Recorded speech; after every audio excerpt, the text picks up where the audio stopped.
श्री स्वामी समर्थ मैत्रिणींनो, नुकताच अधिक मास संपला आहे आणि अधिक मास झाल्यानंतर लगेचच 18 जून 2026 रोजी गुरु पुष्यमृत योग आहे व या दिवशी विनायक चतुर्थी देखील आलेली आहे। नवीन कार्य सुरू करण्यासाठी, नवीन साधना सुरू करण्यासाठी, लक्ष्मी प्राप्तीसाठी, सोने खरेदी, जागा खरेदी, वाहन खरेदी, जागेची बुकिंग करण्याकरिता गुरु पुष्यमृत योग हा अत्यंत शुभ मानला जातो।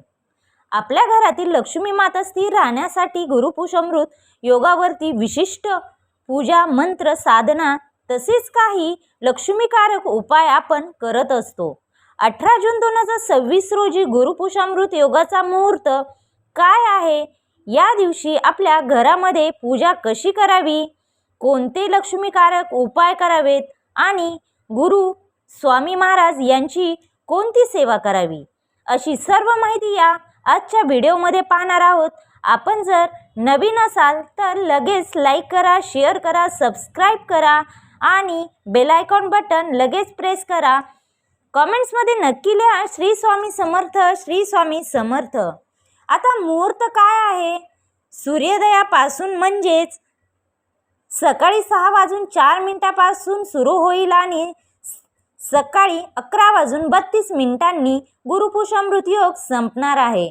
तर आपण या मुहूर्तावर म्हणजे सकाळी सेवा उपाय आवश्यक करा। अगदी ज्यांना शक्य आहे त्यांनी संध्याकाळी सेवा केली तरी काही हरकत नाही, कारण काही गोष्टी वेळेवर झालेल्या खूप चांगल्या असतात, परंतु घरात लहान मुलं असतील, संसाराचा व्याप असेल, त्याच्यामुळे तुम्हाला जर सकाळी ही सेवा त्या मुहूर्तावर करणं शक्य झालं नाही तर त्यांनी सकाळी ही सेवा करावी किंवा वेळेनुसार सकाळी, दुपारी किंवा संध्याकाळी ही सेवा करावी। आता गुरु पुष्यमृत योग म्हणजेच काय, तर गुरुवारी ज्या वेळेला पुष नक्षत्र येतो त्या वेळेला हा गुरु पुष्यमृत योग तयार होतो। सर्व नक्षत्रामध्ये गुरुपुष नक्षत्र सर्वश्रेष्ठ मानलं जातं। या नक्षत्रावरती माता लक्ष्मीचा जन्म झाला होता। पुष नक्षत्राचा स्वामी आहे गुरु आणि म्हणूनच या दिवशी गुरुची साधना करणं अत्यंत भाग्यकारक मानलं जातं। माता लक्ष्मीची जर आपण सेवा केली तर माता लक्ष्मी आपल्या घरामध्ये स्थिर राहते। तसेच नवीन संकल्प, नवीन कार्य जे आहेत ते, त्याचबरोबर खरेदी, सोने खरेदी यासाठी हा योग अत्यंत खूप शुभ मानला जातो। आता या दिवशी आपल्याला केलेली काही सेवा आहे, या दिवशी जो शुभ दिवस आहे गुरु पुष्यमृत, तर या दिवशी ज्या केलेल्या सेवा कधीच वाया जात नाही, त्याचं फळ आपल्याला 100% मिळत असतं। आपण फक्त आपल्या मुखामध्ये श्री स्वामी समर्थ असं म्हटलं तरी त्याचं फळ आपल्या स्वामी महाराज बरोबर देतात। चला, गुरु पुष्यमृत योगावरती नेमकं काय काय करायचं आहे, तर सर्वप्रथम आपल्याला सकाळी लवकर उठायचे आहे। आपल्या अंघोळीच्या पाण्यात चिमूटभर हळद टाकायची आहे। हा उपाय मी बऱ्याच व्हिडिओमध्ये सांगितला आहे आणि त्याचा उपयोग कशासाठी होतो हे पण मी तुम्हाला सांगितलं आहे परंतु प्रत्येक वेळेला खूप महत्त्व असतं, त्या वेळेला ते केलं तर त्याचे फळ दुपटीने आपल्याला भेटत असतं। त्यामुळे आपल्याला हळद टाकायची आहे। हळद म्हटलं तर गुरु बळकट करण्यासाठी, जर कोणाची दृष्ट लागलेली असेल तर ती निघून जाते। हा उपाय खूप खूप खूप फलदायी आहे। तर अगदी लहान मुलांपासून ते वयोवृद्ध मंडळी असेल त्यांच्या पाण्यामध्ये आपल्याला हा चिमूटभर का होईना हळद टाकायची आहे। आता प्रत्येक गुरुवारी करायचं आहे, परंतु या उद्याच्या 18 जून म्हणजेच गुरु पुष्यमृत या दिवशी देखील हा आपल्याला उपाय करायचा आहे। आता दुसरं काम म्हणजे काय, तर आपलं घर स्वच्छ करण्यासाठी आपण सर्व झाड लोट करतो, फरशी पुसतो, पण डोळ्याला न दिसणारी जी नकारात्मकता आहे ती घालवण्यासाठी काय करावे, तर थोडंसं गोमूत्र घ्यायचं आहे, त्यामध्ये चिमूटभर हळद टाकायची आहे व आपण ते फुलाने किंवा आपल्या हाताने घरात सर्व ठिकाणी, सर्व कोपऱ्यामध्ये आपल्याला ते शिंपडायचे आहे। त्याचबरोबर आपल्या उंबरठ्यावर या दिवशी उंबरा लेपन पण करायचे आहे व आपल्या उंबऱ्याची पूजा करावी. त्याचबरोबर आपल्याला उंबऱ्यावर स्वस्तिक काढायची आहे. त्यानंतर तिसरा उपाय तो म्हणजे आवश्यक आपल्या दरवाजावर एक तुपाचा दिवा प्रज्वलित करायचा आहे. परंतु त्यामध्ये नक्की त्या दिव्यामध्ये चिमूटभर हळद टाकावी. नक्कीच गुरुबळ मजबूत होते, पण लक्ष्मी माता पण आपल्यावर प्रसन्न होणार. हा दिवा कुठे लावावा तर मुख्य दरवाजाच्या उजव्या बाजूला लावायचा आहे. जेव्हा आपण बाहेरून घरात प्रवेश करतो तेव्हा आपण उभे राहिल्यानंतर आपली जी उजवी साईड आहे त्या साईडला आपल्याला हा दिवा लावायचा आहे.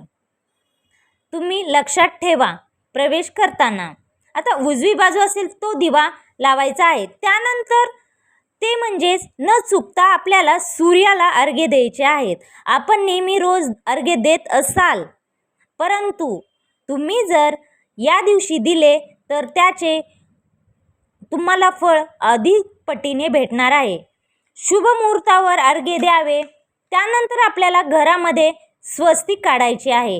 कुठे कुठे स्वस्तिक काढावी तर मुख्य दरवाजावर आपल्याला काढायचं आहे. त्याचबरोबर गॅसच्या शेगडीवर सुद्धा स्वस्तिक काढायचे आहे. स्वस्तिक म्हटले की मांगल्याचे प्रतीक आहे. यामुळे खूप प्रसन्न वाटते. आपल्या देवघराजवळ या दिवशी आपल्याला तुपाचा दिवा लावायचा आहे. नेहमी आपण तेलाचा लावत असाल, परंतु या दिवशी आपल्याला तुपाचा दिवा हा लावायचा आहे.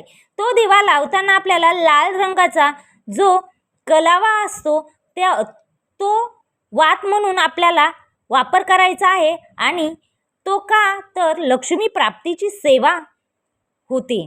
तेव्हा जर तुमच्याकडे तो कलावा नसेल, लाल रंगाची वात नसेल, तर तुम्ही कापसाला थोडा कुंकू लावा आणि ते तुम्ही वात लावू शकताय. त्याच्यानंतर लक्ष्मी मातेची आपल्यावर 100% कृपा होणार म्हणजे होणार. तुमच्याकडे नसेल तर पांढऱ्या कापसाला लावली तरी चालेल. या दिवशी श्रीयंत्रावर देखील अभिषेक घालावा. कसा घालावा तर पंचामृतने किंवा दुधाने किंवा पाण्याने अशा प्रकारे अभिषेक घालावा. त्यानंतर लक्ष्मी मातेचा जो मंत्र आहे असेल तो मंत्र म्हणावा. स्वच्छ पुसून घ्यायचा आणि त्याच्यावर आपण कुंकुमार्चन करावे. कुंकुमार्चन कसे करावे याचा देखील व्हिडिओ आपल्या चॅनलवर आहे, तो तुम्ही पाहू शकता. त्यामध्ये मी सविस्तर सांगितले आहे कुंकुमार्चन कसे करायचे वगैरे. त्याच्यानंतर आपल्याला पुसून वगैरे श्रीयंत्र घेतल्यानंतर त्याच्यावर आपल्याला कुंकुमार्चन करायचे आहे आणि 16 वेळेस श्री सुक्तम म्हणावे. शक्य नसेल तर एक वेळेस किंवा 16 वेळेस म्हणावे. जर तुम्हाला शक्य नसेल एक वेळेस का होईना म्हणावे. 16 वेळेस श्री विष्णू गायत्री मंत्र म्हणावं. 16 वेळेस लक्ष्मी गायत्री मंत्र म्हणावे. 16 वेळेस कुबेर मंत्र म्हणावे. हा उपाय केल्याने नक्कीच आर्थिक अडचणी सुटतील. बघा, जेव्हा आपण लक्ष्मी माता आणि विष्णू भगवान यांची एकत्रित सेवा करतो तेव्हा आपल्याला आपल्या संसाराला त्याचा आशीर्वाद मिळतो. त्यांचा सर्व पूजा वगैरे झाल्यानंतर या दिवशी आपल्याला देवासमोर नैवेद्य ठेवायचा आहे. नैवेद्य दाखवताना सफेद रंगाची खीर दाखवावी किंवा दूध साखरेचा पण नैवेद्य चालतो.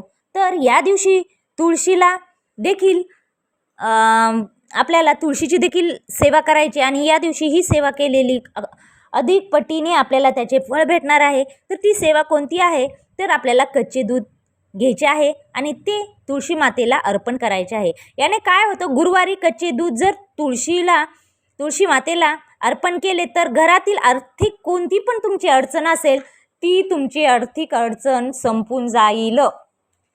अशा प्रकारे तुम्हाला या गुरुपुरुष अमृत योगावर काही उपाय करायचे आहे आणि ते तुम्ही नक्की करा. जर तुम्हाला माझा हा व्हिडिओ आवडला असेल तर नक्की लाईक करा, शेअर करा, सबस्क्राईब करा आणि बेल आयकॉन बटन प्रेस करायला विसरू नका. कमेंट्समध्ये नक्की लिहा श्री स्वामी समर्थ, श्री स्वामी समर्थ.